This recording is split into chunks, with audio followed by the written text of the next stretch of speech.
आज की वीडियो में हम पढ़ेंगे सिंधु घाटी की विशेषताएं। तो सबसे पहली विशेषता है नगरीय स्वरूप। यहाँ के जो नगर थे उनमें सड़कें चौड़ी थी, नालियों की व्यवस्था थी, आदि बहुत सारी चीज़ें थी। दूसरी जो व्यवस्था आती है कांस्य युगीन सभ्यता। यहाँ पर तांबा प्लस टीन को मिलाकर कांस्य यानी ब्रॉन्ज का उपयोग किया गया, इसलिए इसे कांस्य युगीन सभ्यता कहा जाता है। तीसरी जो विशेषता है वो है आदि ऐतिहासिक सभ्यता। आदि ऐतिहासिक से तात्पर्य है ऐसी सभ्यता जिसमें लिखित जानकारी मिली है पर इसे पढ़ा नहीं जा सका, इसलिए सिंधु घाटी सभ्यता एक आदि ऐतिहासिक सभ्यता है। चौथी जो विशेषता है वह शांति प्रिय सभ्यता। सिंधु घाटी सभ्यता में जो लोग थे वो शांति प्रिय थे। खुदाई के दौरान यहाँ पर कोई भी अस्त्र और शस्त्र नहीं मिले। पांचवी जो विशेषता है वो है व्यापार प्रधान। जितनी भी प्राचीन सभ्यता रही है ज़्यादातर कृषि को ही प्रधानता दी गई है। जैसे वैदिक काल में कृषि और पशुपालन को प्रधानता दी जाती है, वैसे ही इस काल में व्यापार को प्रधानता दी गई है। इनका मानना था कि शहरों में ज़्यादातर लोग कृषि और पशुपालन को विशेषता नहीं देते हैं, वह लोग व्यापार को प्रधानता देते हैं। अगली विशेषता है विस्तृत सभ्यता। इस सभ्यता का जो विस्तार वो बहुत बड़े क्षेत्र में था। जितनी बड़ी सभ्यता मिस्र प्लस नील को मिलाकर नहीं थी, उससे कई गुना ज़्यादा बड़ी सभ्यता हमारी सिंधु घाटी सभ्यता थी। इसके अलावा इसकी राजनीतिक व्यवस्था है, आर्थिक व्यवस्था है, सामाजिक व्यवस्था है, सांस्कृतिक व्यवस्था है। सांस्कृतिक व्यवस्था यानी धार्मिक जीवन, कला का ज्ञान, लिपि, बर्तन निर्माण, ज्ञान, धातु निर्माण आदि। अब हम पढ़ते हैं सिंधु घाटी सभ्यता का विस्तार।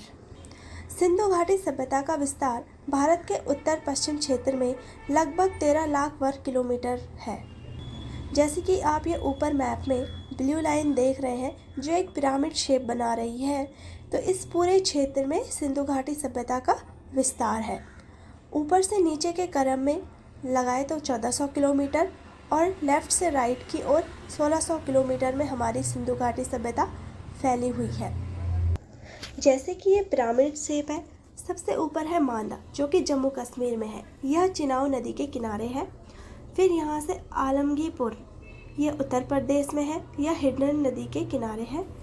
तीसरा है डायमाबाग, डायमाबाग महाराष्ट्र में है, यह गोदावरी की सहायक नदी के किनारे। और है सुत्काडोर, ये बलूचिस्तान में है, यह दास नदी के किनारे है। इस तरह से हमारी सिंधु घाटी सभ्यता का विस्तार है। सिंधु घाटी सभ्यता का स्थल जो है वो 3 देशों से प्राप्त होता है। पहला अफगानिस्तान, दूसरा पाकिस्तान और तीसरा भारत। स्वतंत्रता से पूर्व 40 से 50 स्थल मिले। वर्तमान में लगभग 1500-1600 स्थल मिले, जिसमें 900 से अधिक स्थल भारत में है और बचे हुए स्थल पाकिस्तान में है, और सिर्फ 2 स्थल हैं वो अफगानिस्तान में मिले थे। तो भारत में यह स्थल किन किन जगह है इसमें बात करते हैं।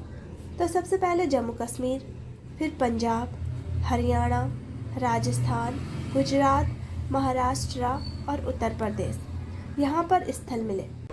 जैसा कि हमने पढ़ा, सिंधु घाटी सभ्यता के स्थल 3 देशों से प्राप्त होते हैं, जिसमें पहला अफगानिस्तान है, दूसरा पाकिस्तान और तीसरा है भारत। तो अफगानिस्तान से 2 स्थल मिले, पहला है सोर्तबोई और दूसरा है मुंडीकाक। अब बात करते हैं पाकिस्तान से। पाकिस्तान से जो मेन स्थल थे वो है हड़प्पा, जो पाकिस्तान के पंजाब प्रांत में है, और इसकी जो खोज हुई थी वो रावी नदी के तट पर हुई थी। दूसरा है मोहनजोदड़ो, एक है चनहुदड़ो और एक है कोटदीजी। ये तीनों जो है मोहनजोदड़ो, चनहुदड़ो और कोटदीजी, ये पाकिस्तान के सिंध प्रदेश से प्राप्त हुए थे। अब बात करते हैं सिंधु घाटी सभ्यता के भारत में कौन कौन से स्थल प्राप्त हुए। तो सबसे पहला है जम्मू कश्मीर। जम्मू कश्मीर में जो स्थल प्राप्त हुआ उसका नाम है मांदा। दूसरा है पंजाब। पंजाब में रोपड़ और संगरूर, जो रोपड़ है ये वर्तमान में रूपनगर है। तीसरा है हरियाणा। हरियाणा में हमें मिले थे बनवाली, राखीगढ़ी और भावनापुरा।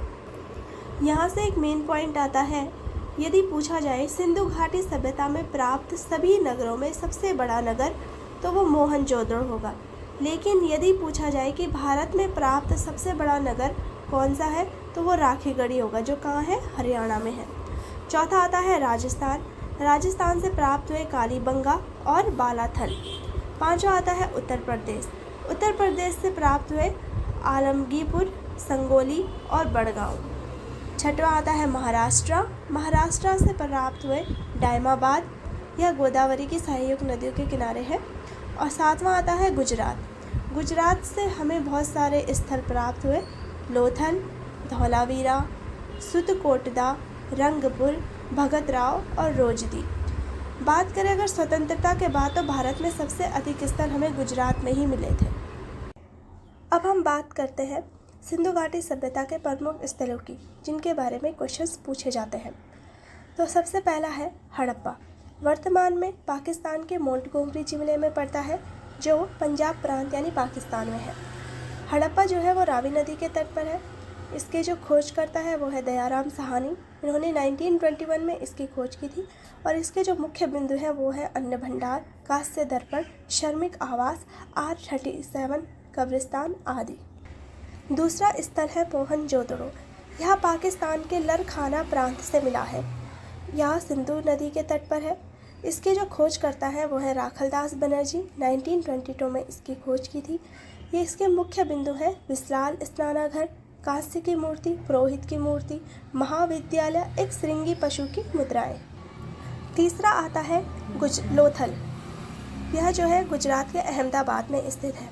इसका भोगवा नदी के किनारे स्थित है। इसके जो खोज करता है वो है रंगनाथ राव 1957 में। इसके जो मुख्य बिंदु हैं वो है गोदीवाड़ा पतन। गोदीवाड़ा का अर्थ है बंदरगाह। यहाँ हाथी के दांत के अवशेष, चावल, अग्निकुंड, 3 युगल समाधियाँ अर्थात 2 मुर्दों को एक साथ दफनाना, घोड़े की मूर्ति, मृण मूर्ति यानी मिट्टी की मूर्ति प्राप्त हुई। चौथा स्थल है कालीबंगा। यह राजस्थान के हनुमानगढ़ में स्थित है। यह घग्गर नदी के तट पर है। इसके जो खोज करता है वो है अमलानंद घोष। इसके जो मुख्य बिंदु हैं वो हैं जूते हुए खेत का साक्ष्य मिला, अग्नि के हवन कुंड मिले, चूड़ियाँ मिली और भूकंप के प्रमाण मिले। पांचवा आता है राखीगढ़ी। यह हरियाणा के हिसार में स्थित है। यह घग्गर नदी के तट पर है। इसके जो खोज करता है वो है सूरज भान।